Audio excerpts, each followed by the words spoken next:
Hi guys, நான் வந்து பார்த்திங்கன்னா சென்னை அரும்பாக்கம்லேருந்து பேசுகிறேன்.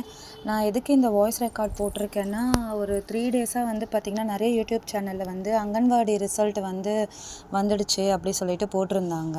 அதெல்லாம் வேறு டிஸ்ட்ரிக்ஸில் இருந்து போட்டிருந்தாங்க. நான் வந்து கீழே கமெண்ட் போட்டிருந்தேன், சென்னை டிஸ்ட்ரிக்டில் வந்து எனக்கு அப்பாயின்மெண்ட் லெட்டர் வந்துடுச்சு சொல்லிட்டு நான் போட்டிருந்தேன். அதில் நிறைய பேர் வந்து ப்ளீஸ் உங்களோடதை வந்து ஷேர் பண்ணுங்கள், இந்த மாதிரி என்ன கேட்டாங்க, என்ன நீங்கள் கொண்டு போனீங்க அப்படின்னு வந்து கேட்டாங்க. அது கமெண்ட்ஸில் ஒரு பர்சனுக்கும் சொல்ல முடியல. ஸோ நம்ம வீடியோவை போட்டுடலாமேன்னு சொல்லிவிட்டு நான் ஃபர்ஸ்ட் டைம் இதை ட்ரை பண்ணியிருக்கேன். கொஞ்சம் ஏதாவது தப்பு பண்ணியிருந்தேன்னா கொஞ்சம் அட்ஜஸ்ட் பண்ணிக்கோங்க.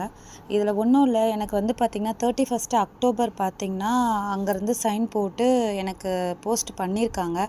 பட் அது என் கையில் கிடச்சிது பார்த்திங்கனாலே 4th Tuesday தான் கிடச்சிது. அதான் இப்போ போன டியூஸ்டே தான் எனக்கு ஈவினிங் போல் தான் வந்தது.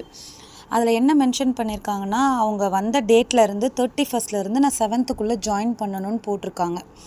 அதில் என்ன மென்ஷன் பண்ணியிருக்காங்கன்னா, நம்மளுடைய ஒரிஜினல் டாக்குமெண்ட்ஸ் எல்லாமே இப்போ நம்ம கொடுத்துருப்போம்ல, இன்டர்வியூ அட்டன் பண்ணும்போது எல்லாமே நம்ம ஜெராக்ஸ் காப்பி கொடுத்துருந்தோம்ல, அது எல்லாமே ஒரிஜினல் கொண்டு வரணும்னு சொல்லிட்டு போட்டிருந்தது.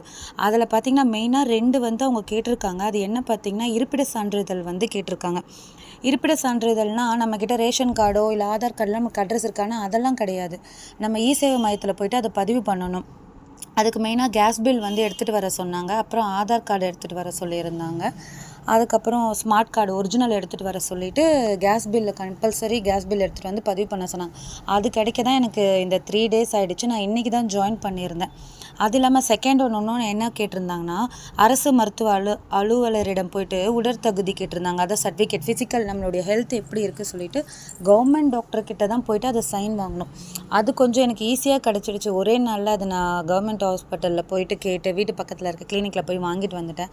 பட் இருப்பிட சான்றிதழ் வாங்க தான் எனக்கு இந்த 3 டேஸ் ஆகிடுச்சு. இன்றைக்கி தான் ஆஃப்டர்நூன் போயிட்டு இருப்பிட சான்றிதழ் போய் வாங்கிக்கிட்டு நான் என்னோடய ஆஃபீஸ் வந்து பார்த்திங்கன்னா அசோக் பில்லரில் இருக்குது. நான் அங்கே போயிட்டு இதை எல்லாத்தையும் எடுத்துகிட்டு போய் காமிச்சேன்.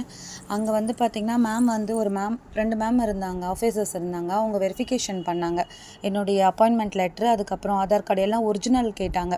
அது எல்லாமே காமிச்சிட்டதுக்கப்புறம் அது எல்லாத்துலேயுமே வந்து பார்த்திங்கன்னா ஜெராக்ஸ் 3 காப்பி நம்ம எடுத்து கொடுக்கணும்.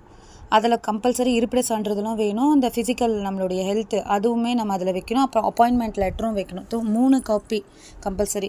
ஸோ யாருக்காவது கண்டிப்பாக கிடைக்கும் அப்படின்னு ஒரு ஐடியா இருக்கிறவங்க வந்து பார்த்திங்கன்னா கண்டிப்பாக இருப்பிட சான்றிதழ் வந்து வாங்கி வச்சுக்கோங்க. ஏன்னா அது வரதுக்கே 1 வீக் ஆகுது. நான் இன்றைக்கி ரொம்ப கஷ்டப்பட்டு தான் அதை வாங்கினேன்னா. அவ்வளோதான். இது மட்டும் தான். நான் கேஷ்லாம் கொடுத்து எதுவும் ஜாயின் பண்ணல. வீட்டுக்கு தான் டைரெக்டாக லெட்டர் வந்தது. நான் கரெக்டாக ப்ராசஸ் அவங்க என்ன சொன்னாங்களோ அதை கரெக்டாக ஃபாலோ பண்ணி இன்றைக்கி போய் ஜாயின் ஆகிட்டேன். அவங்க இதெல்லாமே பார்த்துட்டு ஓகே பண்ணிவிட்டு அவங்க ஒரு A4 ஷீட் மாதிரி ஒன்று கொடுத்தாங்க. கொடுத்துட்டு என்னுடைய ஏரியா நான் எங்கேருந்து வரேன், அதே மாதிரி இப்போ என்னோடய அசோக் பில்லர் அட்ரஸ் இருக்குல்ல, அந்த அட்ரஸ் அதில் எழுதிட்டு நம்ம தான் அனுப்புனர் பெறுநர் மாதிரி எழுத வச்சுட்டு அதில் நான் இந்த மாதிரி ஜாயின் பண்ணியிருக்கேன், இன்னிலேருந்து ஜாயின் பண்ணுறேன், நான் போய் இப்போ ஜாயின் பண்ண போகிறேன்ல அந்த அங்கன்வாடியோட நம்பர் அட்ரஸ் எங்கே போய் ஜாயின் பண்ண போகிறேனோ அதை எழுதிட்டு எனக்கு முழு சம்மதத்தோடு நான் வந்து இன்றைக்கி ஜாயின் பண்ணிக்கிறேன் அப்படி சொல்லிட்டு லெட்டர் எழுத சொன்னாங்க. அது பியூர் தமிழில் தான் எழுதணும். அதில் தான் எழுதிட்டு அப்புறம் சென்னை போட்டு டேட் போட்டு சைன் போட்டு சப்மிட் பண்ணிவிட்டு வந்துட்டேன். நான் 1:15 ஆஃப்டர்நூன் 1:15 எனக்கு அந்த ப்ராசஸ்லாம் முடிஞ்சிடுச்சு. 1:50க்கே என்னுடைய அங்கன்வாடி இதில் போயிட்டு ஜாயின் பண்ண சொல்லிட்டாங்க. நான் இன்றைக்கி போயிட்டு ஜாயின் பண்ணிட்டேன். நான் ஹெல்ப்பருக்கு தான் ஜாயின் பண்ணியிருக்கேன், பட் டீச்சருக்கும் வந்துடுச்சு. எங்கள் ஏரியாவில் பார்த்திங்கன்னா நிறைய பேர் டீச்சர் ஹெல்ப்பர் எல்லாமே ஜாயின் பண்ணிட்டாங்க. ஸோ யாரும் வந்து இதுதான் கரெக்ட் ப்ராசஸ். நான் இதுதான் பண்ணேன். வேறு ஏதாவது இருந்தால் கமெண்டில் சொல்லுங்கள், நான் சொல்கிறேன்.